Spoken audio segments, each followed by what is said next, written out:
Alors on est à Malonnet, dans le quartier Brossolette. C'est un ensemble de 225 logements répartis en 18 bâtiments. Sur ce quartier, on a un problème de peuplement.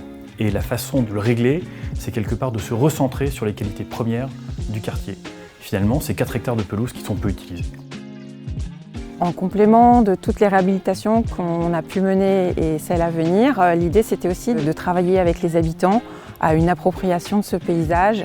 Et une des premières réalisations concrètes, c'est le mandala qu'on voit derrière moi, qui permet aux habitants de venir consommer, on ne peut pas plus local que ça, puisque voilà, ils mangent les produits qu'ils ont plantés et cultivés eux-mêmes.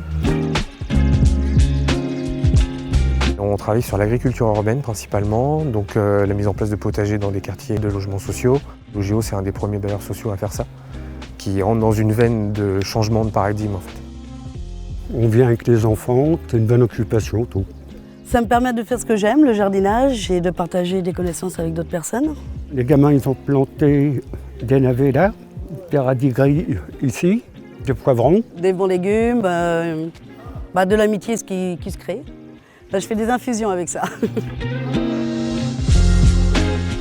Ce projet a une place extrêmement importante puisqu'il vient participer à l'effort de la ville qui est fortement engagée dans la transition énergétique et écologique. Et là, on a un bel exemple de requalification d'un quartier sur les aspects énergétiques pour le confort des habitants, mais aussi sur le cadre de vie avec cette volonté d'avoir un travail un peu particulier et de développer un quartier fertile. Le but du jeu, c'est de créer une animation, une émulation collective, de façon à résoudre aussi un des problèmes de ce quartier, c'est-à-dire lui donner une âme. On a eu un témoignage d'un habitant il y a quelques semaines qui nous a dit que ça fait 2 ans qu'il est dans le quartier et avant ça il parlait à personne et grâce au jardin, maintenant il parle à tout le monde.